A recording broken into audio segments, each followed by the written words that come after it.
여러분들은 그 교회에 오시는 이유가 무엇입니까? 예수를 믿고 영생을 얻으려는 것입니까? 아니면 병을 고치려는 것입니까? 또 아니면 잘 먹고 잘 살려는 것입니까?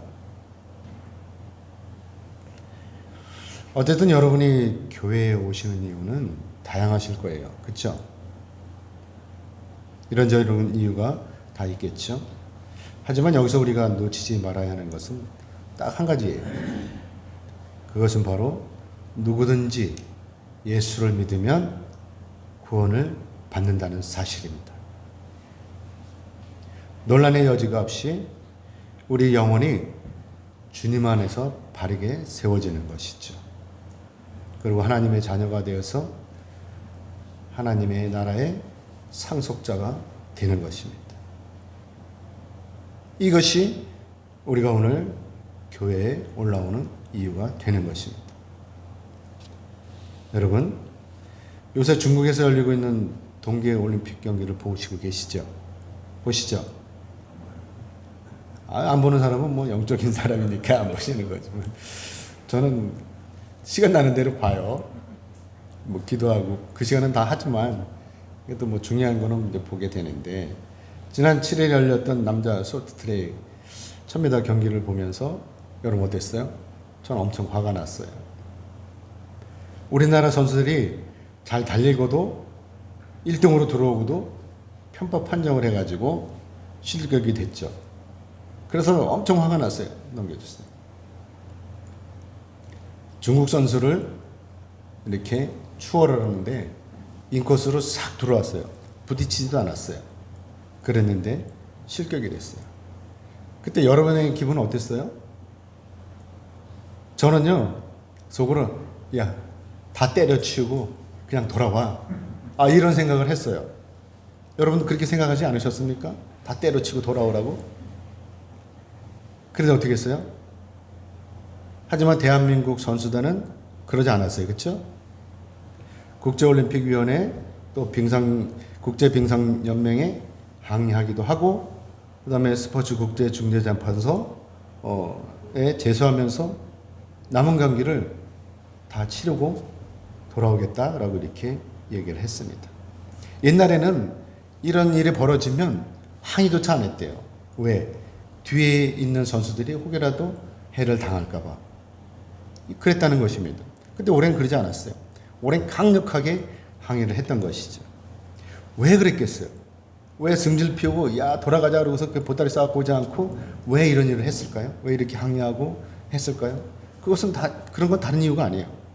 그것은 4년 동안, 아니 어렸을 때부터 이들이 훈련했잖아요. 피땀 흘려 준비한 이 경기를 포기한다고 하는 것, 이건 너무나 그 선수들에게 가혹한 일입니다. 그래서 선수 3장이 포기할 수 없다.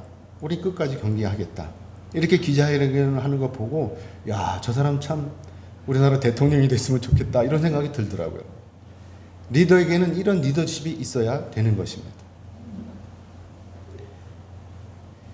아무튼 그러고 나서 지난 9일날 열린 이 남자 쇼트트랙 1500m 이 경기에서 황대현 선수가 보란듯이 다른 선수들은 모두 다 제치고 1등으로 들어왔어요.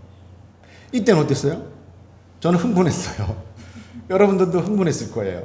와, 대단하다. 대단하다. 흥분했을 거예요. 이 선수가 이렇게 1등으로 들어온 이 황대현 선수.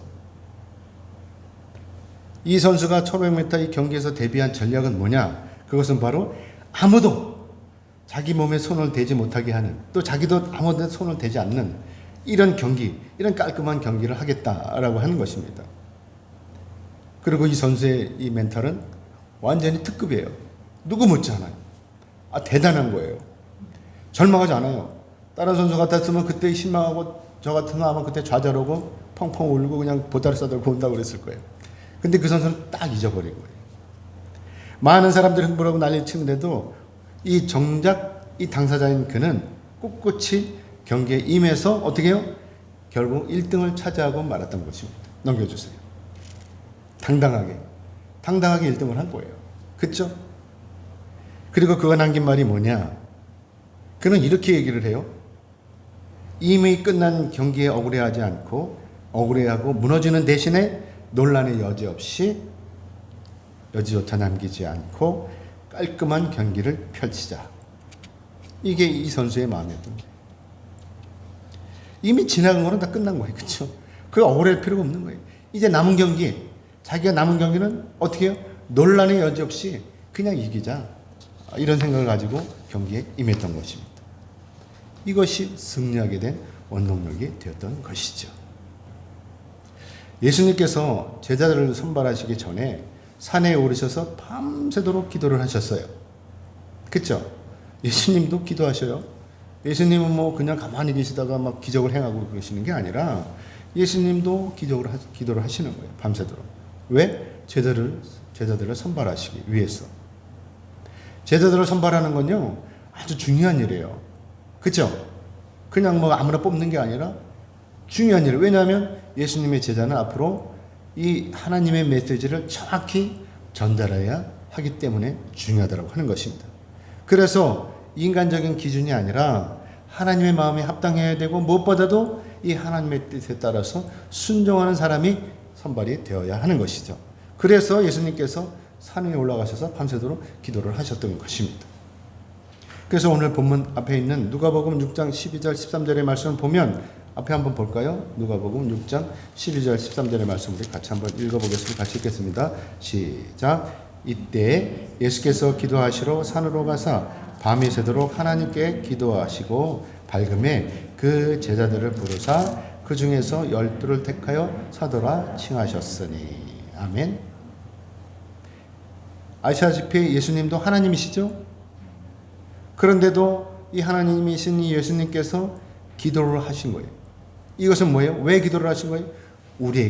오늘 우리에게 기도의 본을 보시려고 하시는 것입니다. 그래서 우리도 기도해야 되는 거예요. 어떤 일을 행할 때, 무언가 할 때, 그때 그냥 막 저지르는 것이 아니라 기도하는 거죠. 그리고 하나님께서 나에게 어떤 메시지를 주시나 이것을 우리가 받아야 되는 거예요. 캐치해야 되는 거예요. 그래야 우리가 실수하지 않고 우리가 계획한 일, 그것을 행할 수가 있다라고 하는 것입니다. 아무튼 예수님께서는요, 밤이 새도록 기도를 하시고 그 다음에 12제자를 선발하셨죠. 그리고 이 12제자에게 어떻게 해요? 뭐라고 칭해요? 사도라고 칭하셨다라고 하는 것입니다. 자, 그러면 우리가 여기서 살펴볼 것은 이 사도라는 뜻이 무슨 뜻이냐 하는 것이죠. 이 사도는 헬라어로 아포스톨로스라고 이렇게 말씀을 하고 있는데 이 아포스톨로스가 기본적인 의미로 보내심을 받은 자라고 하는 것입니다. 그래서 예수님께서 이 12제자들이 바로 예수님으로부터 보내심을 받은 자들인 것입니다. 이 사도는 그래서 사자라고도 하고 특사라고도 해요. 우리가 아니라 이 사도들이 바로 하나님의 특사인 거예요. 예수님의 특사인 거예요. 그래서 이 12사도가 누구냐? 바로 12사도는 누가복음 6장 14절에서 16절에 언급하고 있죠. 우리 한번 볼까요? 누군가? 14절에서 16절을 같이 읽겠습니다. 시작. 곧 베드로라고도 이름을 주신 시몬과 그의 동생 안드레와 야고보와 요한과 빌립과 바돌로메와 마테와 도마와 알페의 아들 야고보와 셀롯이라 하는 시몬과 야고보의 아들 유다와 예수를 파는 가룟 유다라. 아멘. 이들이 바로 사도들이었다고 하는 것입니다. 이처럼 예수님께서는요 12제자를 선택하시고 드디어 산에서 내려오셨어요. 그래갖고 이렇게 내려오시면서 평평한 곳에 이르셨어요. 그랬더니 이때 많은 사람들이 예수님께로 몰려들었어요. 이때 예수님께로 몰려든 사람들, 왜 예수님께 이렇게 몰려들었냐? 그 사람들을 살펴보니까 병든 사람들이고 또 더러운 귀신에게 붙들려서 고난받는 사람들이었다라고 하는 것입니다. 자, 그러면 이들이 왜 이렇게 예수님께로 나온 거예요? 왜 몰려든 거예요? 그것은 바로 이들이 예수님께서 몰려든 것은 자기 병을 고치려고 온 거예요. 자기 병을. 그리고 예수님을 한 번이라도 만져보면 병이 날 거라는 그런 믿음을 가지고 있었죠. 사실 이때 예수님을 만지기만 해도 병든 사람이 치료가 되고 또 더러운 귀신 들린 사람이 그 귀신이 떠나가는 거예요. 만지기만 해도. 그야말로 한 번도 경험해보지 못한 일들이 자기들 눈앞에서 예수님을 통해서 이루어지고 있는 것이죠. 그래서 누가복음 6장 19절의 말씀 보면 19절 같이 읽어보겠습니다. 같이 읽겠습니다. 시작. 온 무리가 예수를 만지려고 힘쓰니 이는 능력이 예수께로부터 나와서 모든 사람을 낫게 함이로라. 아멘. 이 소문은요, 손발이 없는데도 빨라요. 그쵸? 그쵸? 소문은 빨라요. 사람들이 이 소문을 통해 가지고 예수님을 미리 알고 있는 거예요. 예수님께만 오면 만지기만 하면 병이 치유가 되고 귀신이 떠나간다는 이 사실을 알고 있었는 거예요. 그러니까 몰려드는 거예요. 자, 사랑하는 여러분. 자, 여러분 여기서 우리가 여기까지 오면서 이 어떤 생각이 드셔요? 예수님께서 이 땅에 오신 목적이 이처럼 단순하게 병든 사람들을 고치고 더러운 귀신을 쫓아내시려고 오셨다고 생각하십니까? 아니면 예수님께서 이 땅에 오신 목적인 모든 인류의 모든 인류로 죄와 사망으로부터 구원하시려고 오셨다고 생각하십니까? 다죠, 다. 그렇죠? 근데 우리가 여기서 착각하는 것이 바로 누구든지 교회 나오면 병을 고칠 수 있다는 것이죠. 물론 여러분도 아시다시피 교회 나오면 병을 고치는 것이 사실이에요. 왜냐하면 우리가 나사렛 예수 이름으로 기도하면 이 어떤 귀신이 됐든지 어떤 병마가 됐든지 다 떠나가는 거예요. 그렇죠? 여러분들 체험하셨죠? 체험하셨죠? 집사님. 믿으시죠? 네. 그러나 분명한 것은요, 이 병 고치는 것이 우리가 교회에 올라오는 수단이 되거나 또는 조건이 되어서는 안 된다는 것이죠.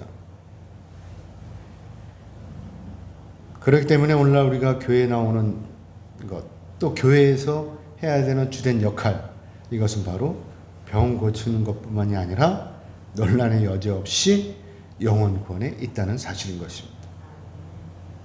그래서 예수님께서 오늘 본문 말씀을 통해서 말씀하시는 거예요. 4가지의 복. 그 다음에 4가지의 화를 받게 된다는 것이죠. 예수를 믿으면 4가지의 복을 받고, 예수를 믿지 않으면 4가지 화를 당한다. 라고 이렇게 말씀을 하시고 계십니다. 예수님께서 마태복음 5장에 보면 산상수훈에서 8가지 복을 말씀하셔요. 근데 오늘은 여기서 4가지 복을 말씀하시고 4가지 화를 말씀하십니다. 자, 그럼 먼저 예수님께서 말씀하시는 4가지의 복을 우리 한번 살펴볼까요? 자, 그 첫째는 뭐예요? 가난한 자가 복이 있다는 거예요. 우리 본문 20절을 같이 보겠습니다. 20절 말씀 같이 읽겠습니다. 시작. 예수께서 눈을 들어 제자들을 보시고 이르시되 너희 가난한 자는 복이 있나니 하나님의 나라가 너희 것이며. 아멘. 자, 그러면 여기서 가난한 자가 복이 있다라고 하는 이 말씀, 이게 무슨 뜻일까요? 무슨 의미일까요?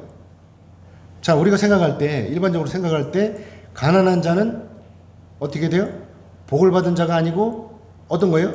저주를 받은 자이겠죠. 일반적인 생각은 그래요. 나는 하나님한테 내가 뭔가 잘못한 거 있나 봐. 그래는 내가 이렇게 지질이 못 살고 내가 이렇게 사는 것이지 이라고 할 수도 있어요. 그렇죠? 일반적인 생각에. 그런데 예수님께서요, 이 가난한 자가 복을 받았다고 하는 거예요. 그렇다면 예수님의 이 역설적인 이 말씀, 우리는 어떻게 이해를 해야 되냐 하는 것이죠. 오늘 예수님께서 말씀하시는 이 가난한 자는 물질적으로 가난한 자, 즉 돈이 없는 자가 아닌 거예요. 무엇을 먹을까? 무엇을 마실까? 무엇을 입을까? 연연하지 않고 자기 자신의 부족함을 기꺼이 인정하고 어떻게 해요? 하나님의 인도하심이 없이는 절대로 살 수 없다는 것을 자기 입으로 고백하는 사람이 바로 가난한 자인 거예요. 돈이 없다고, 물질이 없다고 이 고민하는 사람이 아니라 무엇을 먹을까, 무엇을 마실까, 무엇을 입을까 연연하지 않고 자기의 부족함, 내가 아무것도 없는 것, 그것을 인정하고 이제는 나는 아무것도 난 필요 없어. 오로지 하나님만이 필요해. 라고 하나님 앞에 나오는 사람이 진정으로 가난한 자라고 하는 것입니다. 그래서 여기서 가난한 자를 우리가 살펴보면 이 단어가 뭐냐, 무슨 뜻이냐라는 걸 살펴보면 가난한이라는 말은 헬라어로 이 푸토코스라고 하는데 이 푸토코스가 뭐냐면 구걸할 수밖에 없는 절대 가난을 의미해요. 하지만 한편으로는 이렇게 외적인 고통과는 별도로서 어떤 말을 나타내냐면 내적으로 경건한 사람들을 나타내기도 합니다. 그래서 예수님께서 말씀하시는 이 가난한 자가 바로 하나님의 도움 없이는 살 수 없는 절대 가난한 사람들 뿐만이 아니라 하나님만을 믿고 섬기는 경건한 사람들까지도 포함한다고 하는 것입니다. 그렇기 때문에 하나님의 나라, 즉 천국이 논란의 여지 없이 오직 하나님만 믿고 하나님만을 의지하는 저와 여러분 같은 사람들이라고 하는 것입니다. 아멘이죠? 그리고 두 번째로 복이 있는 사람은 어떤 사람이냐? 바로 지금 줄이고 있는 사람입니다. 오늘 보면 21절의 말씀을 우리 같이 읽겠습니다. 상반절입니다. 상반절만 같이 읽겠습니다. 시작. 지금 줄인 자는 복이 있나니 너희가 배부름을 얻을 것이며. 아멘. 여기서 줄임에 해당하는 헬라어는 뭐냐면 페논테스라고 이렇게 얘기를 해요. 이 페논테스 의미는 뭐냐면 일시적인 줄임이 아니고 항상 줄여 있는 거, 항상 줄여 있고 지속적으로 줄여 있는 상태를 이야기하는 것이죠. 그래서 이 줄임이 육적인 것보다는 영적인 것에 항상 줄여 있다는 것이고, 그래서 전능하신 하나님께 죄의 용서와 자비를 구하고 자신을 향하신 하나님의 뜻이 무엇인지를 구해야 한다고 하는 것입니다.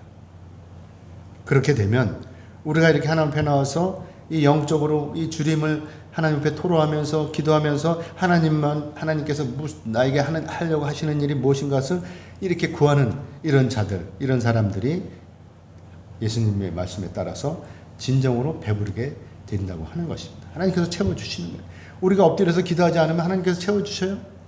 우리가 열심히 엎드려서 하나님 앞에 최선을 다해서 기도할 때 그때 하나님께서 채워주시는 것입니다. 여러분들 이 채우심을 입으시기를 주님의 이름으로 축복합니다. 아멘. 여기서 중요한 것이 바로 영적인 줄임인 거예요. 다시 말씀드리면 아시다시피 육체의 줄임은요, 내가 노력해서 채울 수 있어요. 배고프면 먹으면 돼요. 그렇죠? 그렇지만 이 영적인 줄임은 예수님을 만나지 않고는 우리가 채워질 수가 없는 거예요. 구설해봐도 소용없고 절에 가서 아무리 해도 소용이 없어요. 이 영적인 줄임은 오직 논란의 여지 없이 예수님께서 채워주시는 것입니다. 아멘이죠? 예수님이 아니면 절대로 해결이 될 수 없는 거예요. 그래서 아모스 선지자가 아모스 8장 11절 말씀에서 이렇게 말씀하고 있는 거예요. 넘겨주세요. 우리 아모스 8장 11절의 말씀 같이 읽겠습니다. 시작. 주 여호와의 말씀이니라. 보라, 날이 이를지라. 내가 기근을 땅에 보내리니 양식이 없어 주림이 아니며 물이 없어 가람이 아니요 여호와의 말씀을 듣지 못한 기갈이라 라고 말씀하고 계시는 것입니다. 그렇기 때문에 논란의 여지 없이 누구든지 다 예수님을 만나야 하는 것입니다. 배짱 부릴 필요 없어요. 그리고 세 번째로 복이 있는 사람은 누구냐? 바로 지금 우는 자인 것입니다. 지금 우는 자. 오늘 보면 21절 하반절의 말씀을 같이 읽겠습니다. 같이 읽겠습니다. 시작. 지금 우는 자는 복이 있나니 너희가 웃을 것이며. 아멘. 여기서 우는 자는요, 헬라어로 클라이오라고 이렇게 말하는데, 이 클라이오는 뭐냐? 통곡하는 자를 의미해요.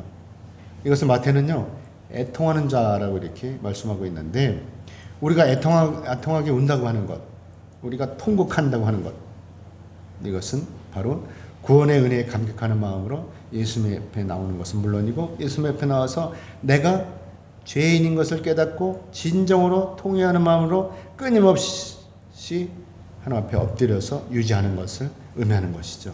예수님께서 이 땅에 오시기 전에 우리는 짐승을 잡아서 제사를 지냈어요. 그렇죠? 구약에 보면 짐승을 잡아서 지냈어요.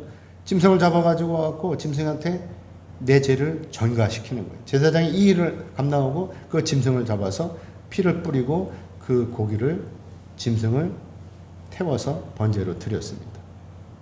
그러면 자신의 죄가 사해지는 걸로 알았어요. 근데 문제는 뭐냐면 이게 이게 효과가 없다는 거예요. 제사를 지내고 어떻게 돌아서서 또 똑같은 제사를 죄를 반복해서 짓는 거예요.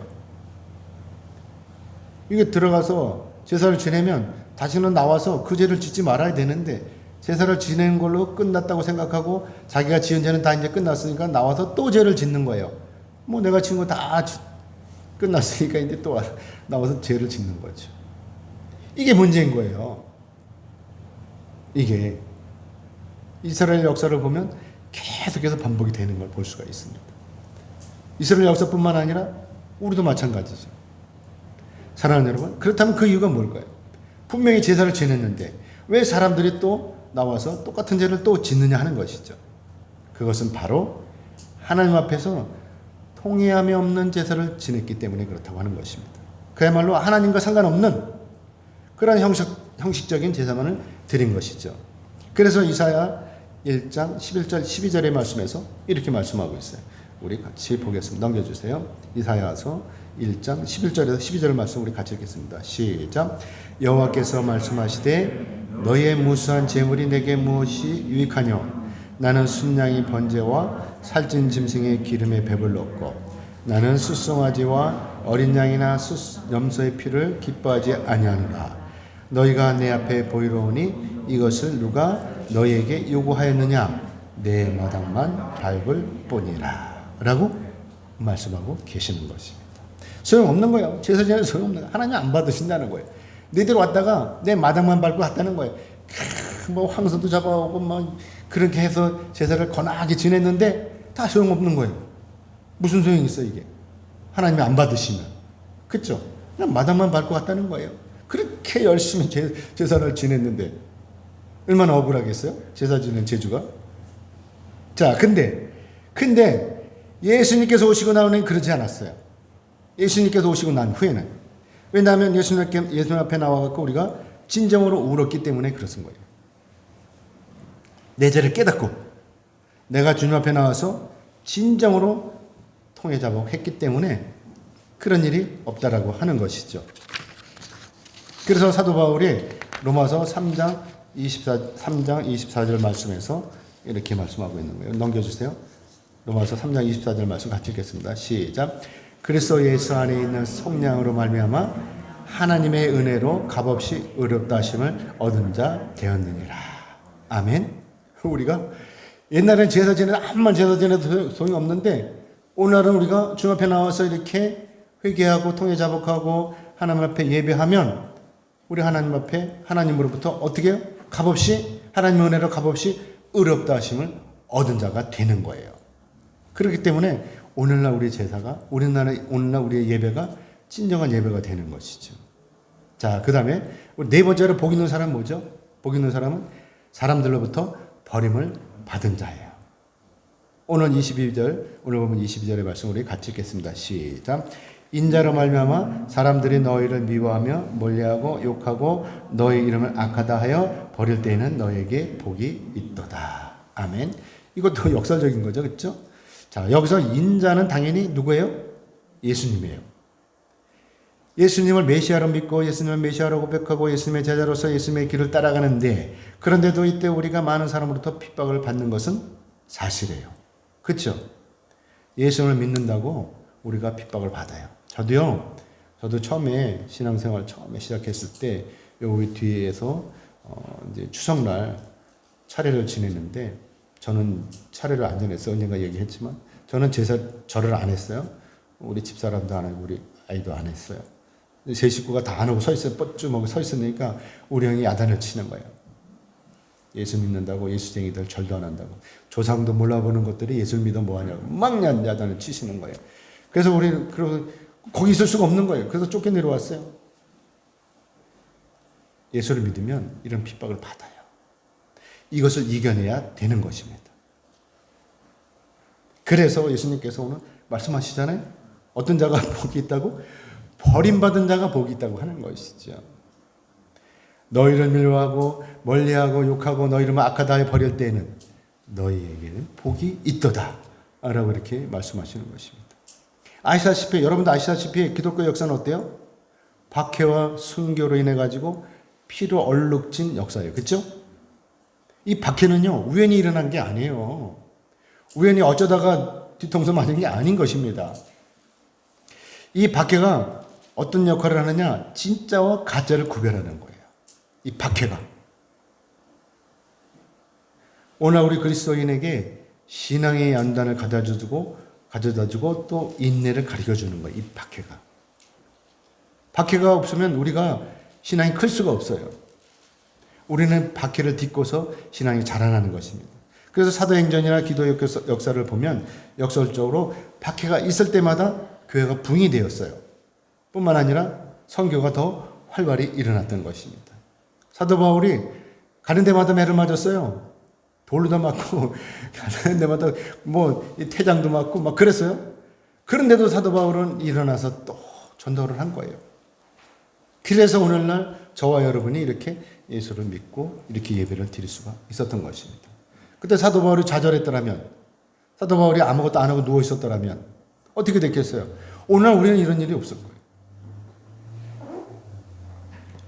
그래서 사도 바울이 로마서 8장 18절 말씀에서 이렇게 고백하고 있는 거예요. 우리 같이 읽어보겠습니다. 시작. 생각하건대 현재의 고난은 장차 우리에게 나타날 영광과 비교할 수 없도다. 아멘? 아멘이죠. 그렇기 때문에 우리가 오늘 고난 중에 있다고 해서, 내가 환난 중에 있다고 해서, 누가 박해를 한다고 해서, 누가 나를 쫓아낸다고 해서 슬퍼할 것이 아니에요. 오히려 기뻐해야 되는 거예요. 예수를 믿는 자로서. 그래서 오늘 본문 23절의 말씀 우리 같이 읽겠습니다. 시작. 그날에 기뻐하고 뛰놀라 하늘에서 너희 상이 큼이라 그들의 조상들이 선지자들에게 이와 같이 하였느니라. 아멘. 여기서 뭐라 그래요? 기뻐하고 뛰놀라는 거예요. 왜냐? 하늘나라에서 우리에게 주시는 그 상급이 너무나 크다라고 하는 것이죠. 조상들도 다 알고 있는 거예요. 우리 믿음의 선조들도 다 알고 있는 거예요. 그러니까 우리가 오늘날 괜히 쥐뿔나게 딴소리 할 필요가 없다라고 하는 것입니다. 아멘이죠? 사랑하는 여러분, 하나님부터 복을 받은 사람은 이렇게 가난한 자, 줄인 자, 우는 자, 또 사람들에게 버림받은 자들입니다. 그렇기 때문에 환난 중에 있다고 슬퍼할 것이 아니라 오히려 우리는 기뻐해야 한다라고 하는 것입니다. 하나님의 상급이 있기 때문에. 그렇죠? 자, 그런데 문제는 뭐냐? 그런데 오늘 문제는 뭐냐면 바로 하나님으로부터 화를 받은 자들이에요. 예수님께서 이들을 네 가지로 분류를 했는데 첫 번째 화를 받은 자는 누구냐? 부요한 자라고 하는 것입니다. 오늘 보면 24절의 말씀을 같이 읽겠습니다. 24절 같이 읽겠습니다. 시작. 그러나 화 있을진저 너희 부요한 자여 너희는 너희의 위로를 이미 받았도다. 아멘. 여기서 부요한 자는 20절 말씀에서 언급하신 가난한 자의 반대예요. 물론 여기서 부요한 자라는 의미가 이 땅의 모든 부자가 화를 당한 것이라는 말씀은 아니에요. 이 땅의 모든 부자가 무슨 죄가 있습니까? 이 말씀은 상징적인 의미예요. 복음 사역을 방해하고 가난한 자를 핍박하는 자들을 말씀하시는 거예요. 부자가 다 아니라 우리의 복음 사역을 방해하고 또 가난한 자들을 박해하는 자들이 박해하는 자들에게 해당되는 말씀인 것이죠.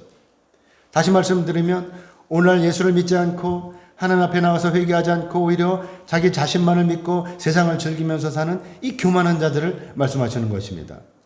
하나님의 축복과 하나님의 나라의 기업이 없이도 얼마든지 잘 살 수 있다고 생각하고 현재의 영원한 복이 아니라 미래의 영원한 복이 아니라 현재 육체적 만족만을 택하고 살아가는 그런 자들이 바로 이 화를 입는 자들이라고 하는 것입니다. 그래서 요한일서 2장 16절 말씀에서 이렇게 말씀하고 있죠. 같이 읽어보겠습니다. 시작. 이는 세상에 있는 모든 것이 육신의 정욕과 안목의 정욕과 이생의 자랑이니 다 아버지께로부터 온 것이 아니요 세상으로부터 온 것이라. 이 믿지 않는 자들은 이것만 쫓아다니는 거야. 이렇게 아버지께로부터 하나님께로부터 온 것이 아니라 세상으로부터 온 것을 쫓아다니는 사람들이 바로 이 부요한 자들이라고 하는 것입니다. 그렇기 때문에 이런 자들은 어떻게 돼요? 논란의 여지 없이 다 지옥으로 떨어지는 것입니다. 자, 그리고 두 번째로 화를 받는 자들, 지금 배부른 자들이죠. 두 번째로 화를 받는 지금 배부른 자들인데 오늘 본문 25절 상반절을 같이 읽겠습니다. 시작. 화 있을진저 너희 지금 배부른 자여 너희는 줄이리로다. 아멘. 여기까지. 여기서 배부른 자는 또 당연히 하나님의 도우심을 필요로 하지 않고 자기 영혼의 굶주림을 외면한 채 자기가 가지고 있는 재물을 허랑방탕하게 사용해서 육체적 쾌락만을 위해서 살아가는 이런 사람들이에요. 돈이 있다고 해서 나눠줄지도 몰라. 그저 자기 배만 채우고 맛있는 거, 오늘은 어디 가서 맛있는 거 먹을까? 오늘은 어디 가서 구경을 할까? 요새 추운데 저 호주로 가서 거기 뭐 따뜻하다는데 따뜻한 게 여름이죠. 거기 가서 뭐 서핑이라도 할까? 뭐 이래가면서 돌아다니는 사람들. 이런 사람들이 화를 받을 것이라고 하는 것입니다. 이런 자들은 어때요? 논란의 여지 없이 지옥으로 가는 거예요. 자, 그리고 세 번째, 화를 받는 자들. 누구냐? 웃는 자들이고, 웃는 자들. 오늘 25절 하반절의 말씀 같이 읽겠습니다. 시작. 너희 화 있을진저 너희 지금 웃는 자여 너희가 애통하며 울리로다. 아멘. 여기서 웃는 자는 세상에 속한 것들로 인해서 즐거운 자들을 이야기하는 것이죠. 이 웃는 자는 21절 말씀에 웃는 자와 완전히 대조를 이루고 있죠. 이런 사람은 도대체 부족한 것이 하나도 없는 거예요. 부족한 것이 없으니까 어떻게 해요? 울 일도 없어요. 그렇죠? 뭐 부족한 것이 없는데 뭐 매 풍성한데 뭐 울 일이 있겠습니까? 맨날 희희낙낙하는 것이죠. 맨날 즐거운 거예요. 그러나 하나님께서는 어떤 사람을 들어쓰세요? 부족한 사람을 들어쓰세요. 어제 어떤 권사님이 그러시더라고요. 왜 하나님께서는 바세바 같은 사람한테서 솔로몬이 나오게 했냐는 거예요. 똑똑한 사람한테도 나오지 않고. 다말 같은 사람은, 다말의 후손이 누구예요? 예수님이에요. 왜 이런 일이 있냐 이거 성경에. 하나님께서는 부족한 자를 들어쓰십니다. 이게 얼마나 역설적이에요? 얼마나 행복한 일이에요? 제가 똑똑했더라면 저 여기 있지 않아요. 딴 거 했을 거예요. 제가 지질이 못났으니까 이렇게 목사가 된 것이죠. 하나님은 저 같은 사람을 들어 쓰시는 거예요. 그래서 고린도후서 6장 10절 말씀에서 이렇게 말씀하고 있는 거예요. 같이 읽어보겠습니다. 넘겨주세요. 같이 읽겠습니다. 시작. 근심하는 자 같으나 항상 기뻐하고 가난한 자 같으나 많은 사람을 부유하게 하고 아무것도 없는 자 같으나 모든 것을 가진 자로다. 아멘. 여러분, 없다고 해서 부족하다고 해서 실망할 필요가 없어요. 오직 논란의 여지 없이 하나님만, 예수님만 있으면 되는 것입니다. 아멘이죠? 그리고 네 번째 화를 받는 자는 누구냐? 모든 사람이 칭찬하는 자예요. 화를 받는 자가. 오늘 본문 26절의 말씀은 같이 읽겠습니다. 같이 읽겠습니다. 시작. 모든 사람이 너희를 칭찬하면 화가 있도다. 그들의 조상들이 거짓 선지자들에게 이와 같이 하였느니라. 아멘. 일반적으로 나에게 달콤한 말로 비유를 맞추는 사람은 좋아요. 그렇죠? 목사님 어떻게 이렇게 설교를 잘해요? 그럼 난 좋아요.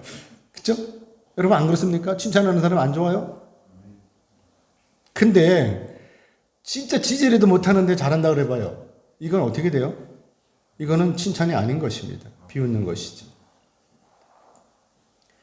과거의 선지자들, 거짓 선자들, 이들은 어땠어요? 과거의 거짓 선자들은 백성들이 듣기 좋은 말만 한 거예요. 에레미야를 보면은 에레미야는 이제 망한다. 이스라엘이 망한다. 그러니까 이제 바벨론에서 쳐들어오면 무조건 항복하라. 이렇게 얘기를 해요. 그런데 거짓 선지자들은 무슨 소리를 해? 절대로 아니다. 예루살렘 망할 수가 없다. 예루살렘 하나님이 지켜주시기 때문에 절대로 망하지 않는다. 이러는 거예요.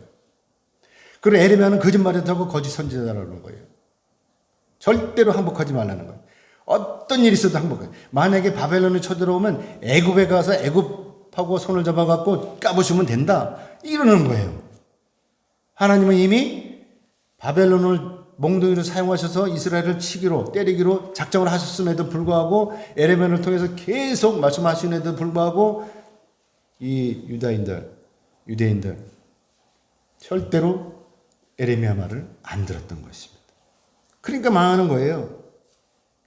그래서 예수님께서 마태복음 7장 12절에서 15절에서 이렇게 넘겨주세요. 마태복음 7장 15절 같이 읽겠습니다. 시작. 거짓 선지자들을 삼가라. 양의 옷을 입고 너에게 나오나 속에는 노략질하는 일이라. 아멘.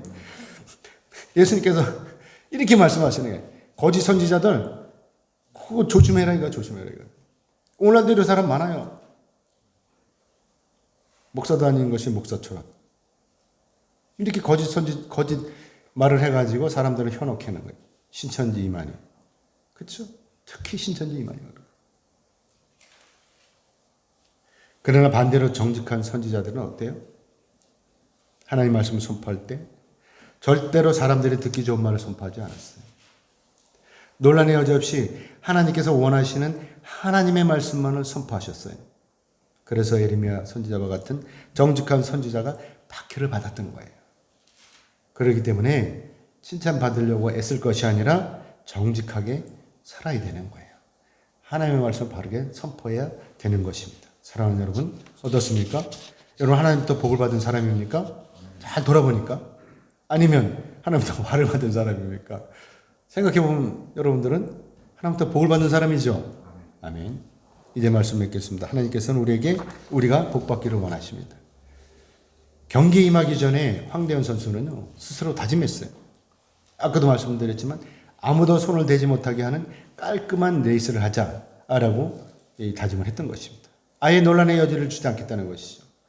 쇼트트랙 경기에서요, 인코스로 추월하는 것, 이건 부딪힐 요소가 많아요.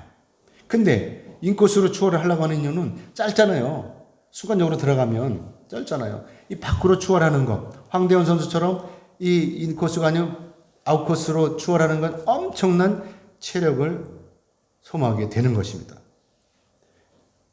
그런데도 황대현 선수는요, 인코스로 가지 않고 아웃코스로 돌았어요. 왜? 부딪히지 않으려고. 자기 체력을 소모하면서도 부딪히지 않으려고 바깥으로 돌았습니다. 그런데 황대현 선수가 이 일을 이뤄낸 거예요. 아웃코스로 가서 그냥 추월해갖고 1등으로 들어온 거예요. 논란의 여지 없이. 사랑하는 여러분, 저와 여러분 명실공히 예수님의 제자입니다. 그렇기 때문에 우리가 가끔은 이 그리스도인 이유라는 이 이유로 환난을 당할 때가 있어요.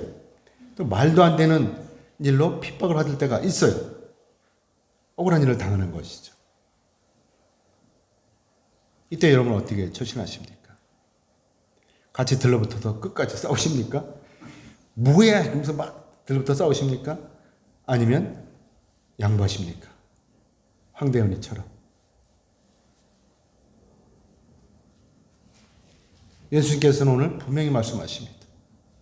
논란의 여지 없이 가난한 자, 지금 줄인 자, 지금 오는 자, 그리고 사람들에게 버림받은 자가 복이 있다고 말씀을 하십니다. 여러분 지금 어느 위치에 계십니까? 혹시 부유하거나 배부르거나 웃거나 또는 남들로부터 칭찬을 받고 계시는 것은 아닙니까? 바라옵기는 여러분 모두가 하나님부터 복을 받는 사람이기를 원합니다.